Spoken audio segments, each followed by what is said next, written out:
At this point, I don't get what Joey's plan is for this company. The animations sure aren't being finished on time anymore, and I simply don't see why we need this machine. It's noisy, it's messy, and who needs that much ink anyway? Also, get this. Joey had each one of us donate something from our workstation. We put them on these little pedestals in the break room to help appease the gods, Joey said. Keep things going. I think he's lost his mind, but hey, he writes the checks. But I tell you what, if one more of these pipes burst, I'm out of here.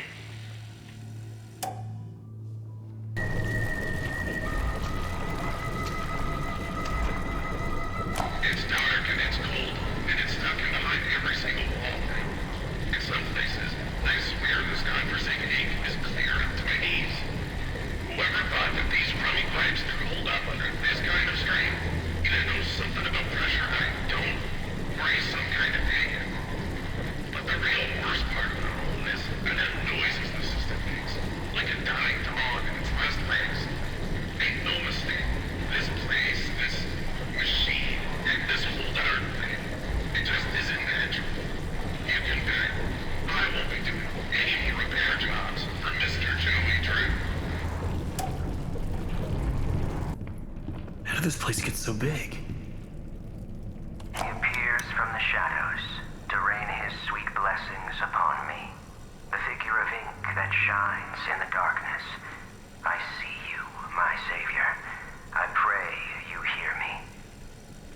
Those old songs, yes, I still sing them.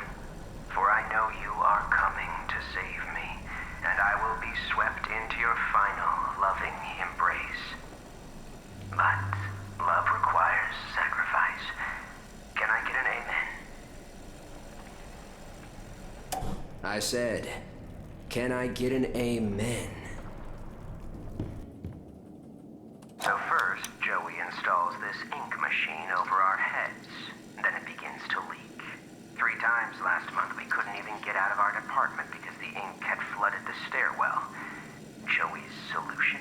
An ink pump to drain it periodically. Now I have this ugly pump switch right in my office. People in and out all day. Thanks, Joey. Just what I needed. More distractions. These stupid cartoon songs don't write themselves, you know?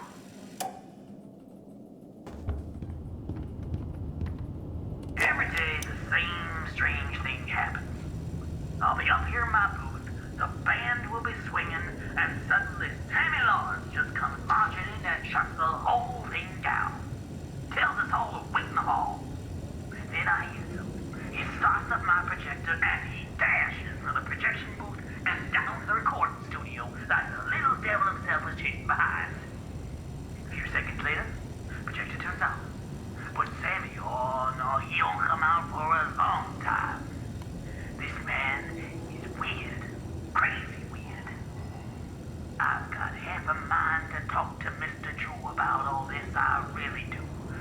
But then again, I have to admit, Mr. Drew's got his own peculiarities.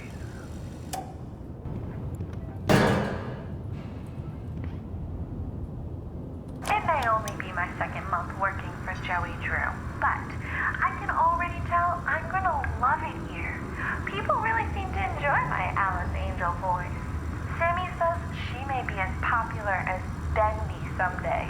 These past few weeks, I voiced everything from talking chairs to dancing chickens, but this is the first character I've really felt a connection with. She's a part of me. Alice and I, we're going places.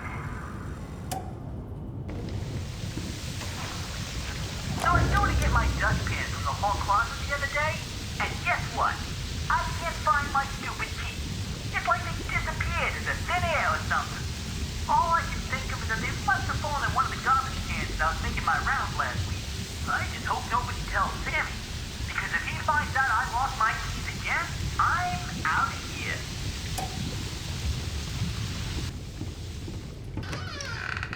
Every artistic person needs a sanctuary. Joey Drew has his, and I've got mine. To enter, you need only know my favorite song. The banjo playfully clucks. The drum thunders in triumph. The bass bass fiddle sings with deep articulation. The piano delicately calls.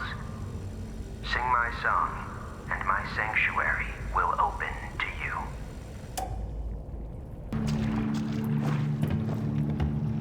I love the quiet, and that's hard to come by in these busy times. And yeah, sure, it may stink to high heaven down here, but it's just perfect for an old lyricist like me. Sammy's songs always got some bounce, but if I didn't get away once in a while, they'd never have any words to go with them. So I'll keep my mind to singing and my nose closed.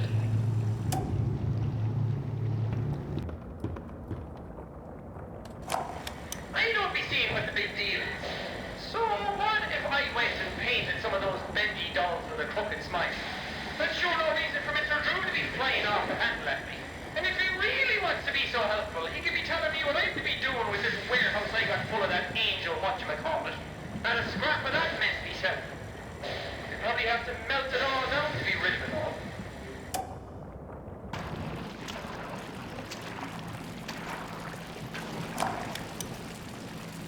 There's nothing wrong with dreaming. Wishing for the impossible is just human nature. That's how I got started. Just a pencil and a dream. We all want everything, without even having to lift a finger. They say you just have to believe. Believe can make you succeed. Believe can make you rich. Believe can make you powerful.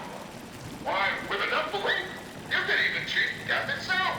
Now that is a beautiful and positively silly thought.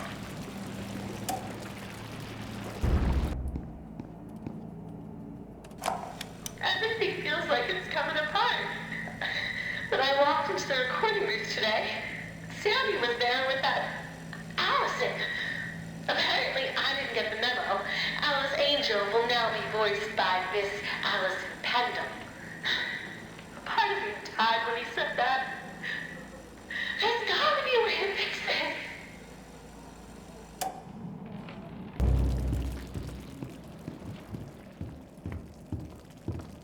Alright, let's go over this again. If the pressure goes over 45, I screw with the safety bolt and cut it, right? No, for the last time you do that, you blow every pipe in this place. If it reaches 45, you unhook the safety switch. You sure? You know, this sounds harder than comparing earwax to beeswax. Look, it's not that difficult. Just keep an eye on the gauge. Look, pal, if you think I'm doing my job and yours, I'm out of here. There's a whole twisted world out here. These blasted elevators. Sometimes they open, sometimes they don't. Sometimes they come, sometimes they keep on going to hell and back. I keep telling these people, if Mr. Joey Drew keeps cutting corners like this, someone's sure to end up falling to their death. And it sure ain't gonna be me.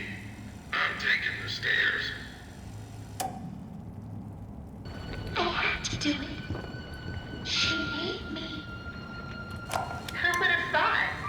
Me having lunch with Joey Drew. Apparently times are tougher than I thought. For a moment there, I thought I'd be stuck with the check. But I gotta say, he wasn't at all what I expected. Quite the charmer. He even called me Alice. I liked it. I don't get it. Everyone's walking around here like Grandma just died. Nothing but angry faces everywhere. These people gotta lighten up. I mean, hello, you make cartoons. Your job is to make people laugh. I'm telling you, if these people don't start cracking a smile every now and then, I'm out of here.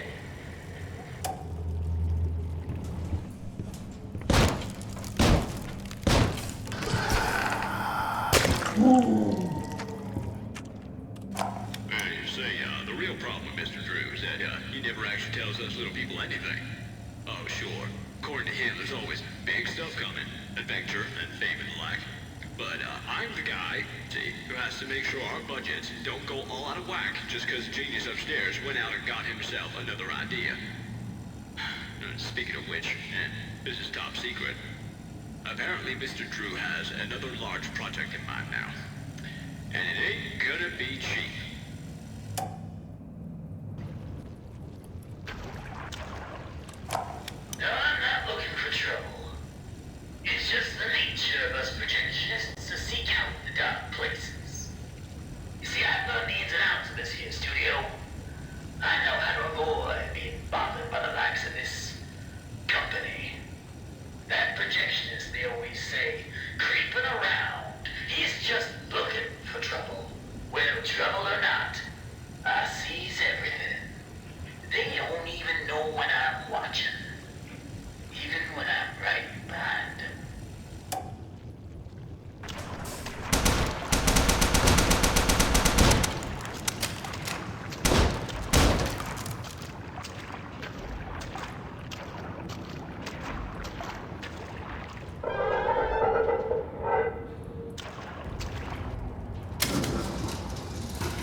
2 weeks into this company, and already it's gotten interesting.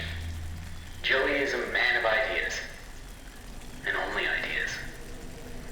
When I agreed to start this whole thing with him, I thought there'd be a little more give and take. Instead, I give, and he takes. I haven't even seen Linda for days now. Still, someone has to make this happen.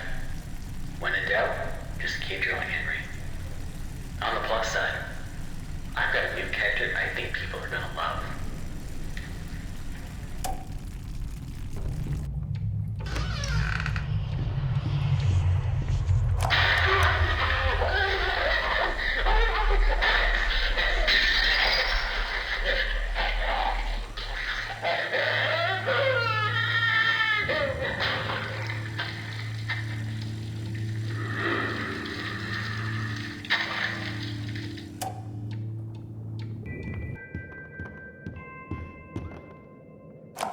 They told me I was perfect for the role.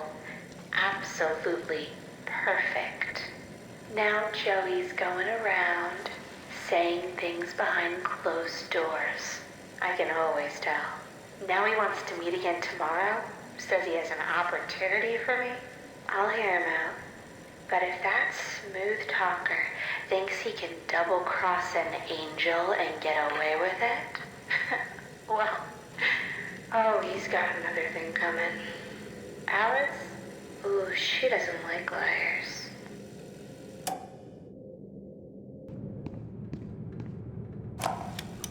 For 40 years, I've built attractions that stagger the imagination. Colossal wonders, such as the world has never seen. I have earned my legacy with sweat.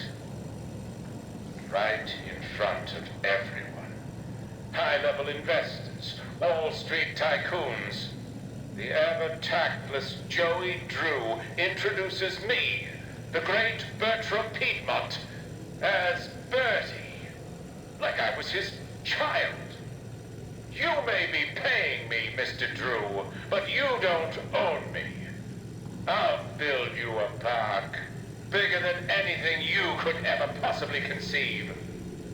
But before you go taking any bows, Mr. Drew, know that this grand achievement will belong to me, and to me alone.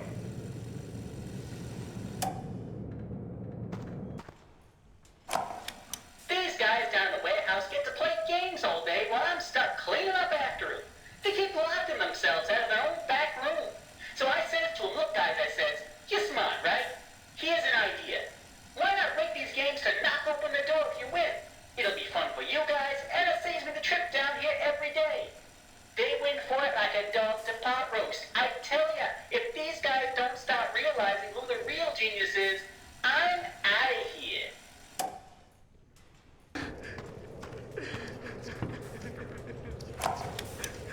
The only thing that works around here is my ulcer.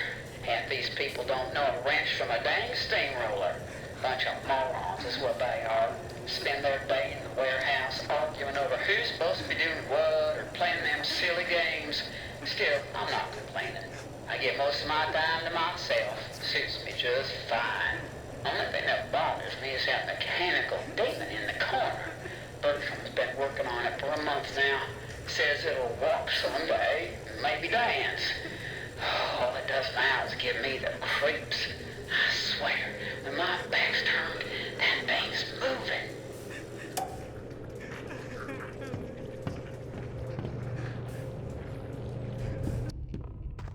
The biggest park ever built. A centerfold of attractions.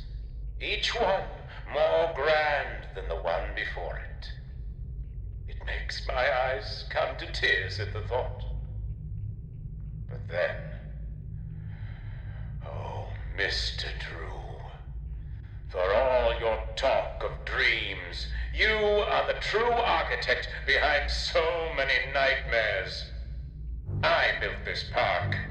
It was to be a masterpiece, my masterpiece. And now you think you can just throw me out? Trample me to the dust and forget me? No! This is my park, my glory. You may think I'm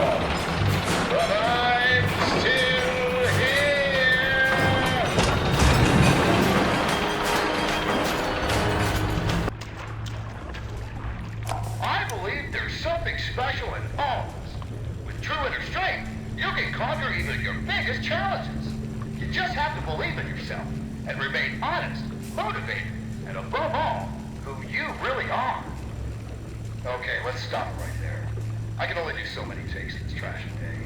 And tell the guys in writing I want more use of the word dreaming in every message. Keep railing on that, okay? Dreaming, dreaming, dreaming. People just eat up that kind of slop. What? Still on? Well, turn it off, damn it! Now that's interesting. Progress report to 10 home office. Client, Joey Drew Studios. Although we're making progress, the client's expectations keep changing. What started as a machine to simply mold life-size figures now seems to be teetering on the edge of magic more than engineering. Although Mr. Drew remains convinced they're the same thing, the process of running the cartoon filled through the machine for the figures to imprint upon themselves is going well. We've had several near successes. One weird note, the first figure ever created was a failed attempt in the likeness of the character called Bendy. Since that time, no other attempts of this particular figure have emerged. And the one that did, I don't know. There's just something unworldly about him.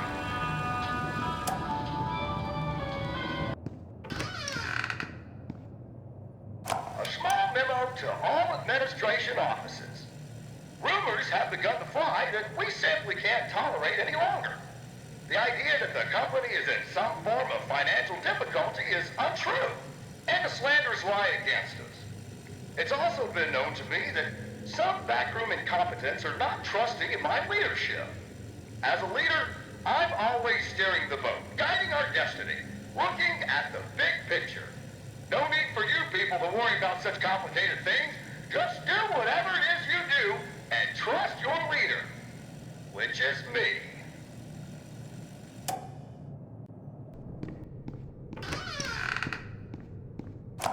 So it turns out it's my lucky day. I got to clean in some of the offices around 2 a.m. last night. And what do you think I find on one of the chairs? A big freaking chocolate cake, just sitting there, practically yelling my name.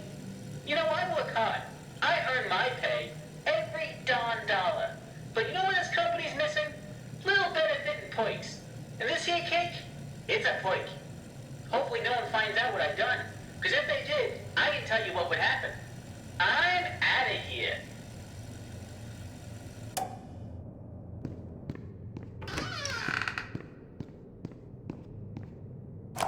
Listen, Tommy, I know you boys over at Gent are doing your best, but I'm paying for living attractions, not weird abominations. Whatever that grinning thing was I saw wandering around your office, you better keep it locked up tight. I realize it was a first attempt, but imagine if the press caught sight of it. Might scare off investors. And in response to your previous memo, if you claim that your failures are because these things are soulless, then damn it, we'll give them a soul. After all, I own thousands of them.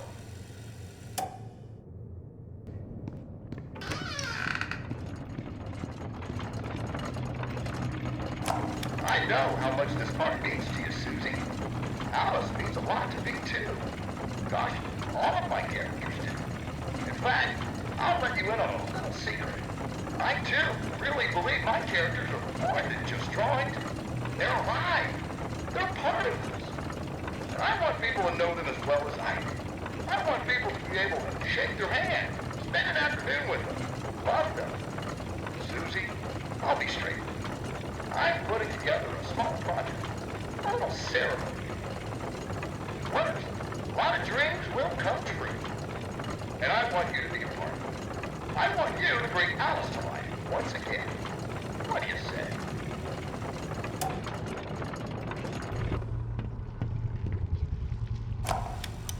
It's simply awe-inspiring what one can accomplish with their own hands. A lump of clay can turn to meaning if you strangle it with enough enthusiasm. Look what we've built. We created life itself, Henry. Not just on a silver screen, but in the hearts of those we entertain with our fancy moving pictures. But when the tickets stopped selling, when the next big thing came along, only the monsters remained. Shadows of the past. But you can save them, Henry. You can peel it all away. You see, There's only one thing Bendy has never known. He was there for his beginning, but he's never seen the end. The end.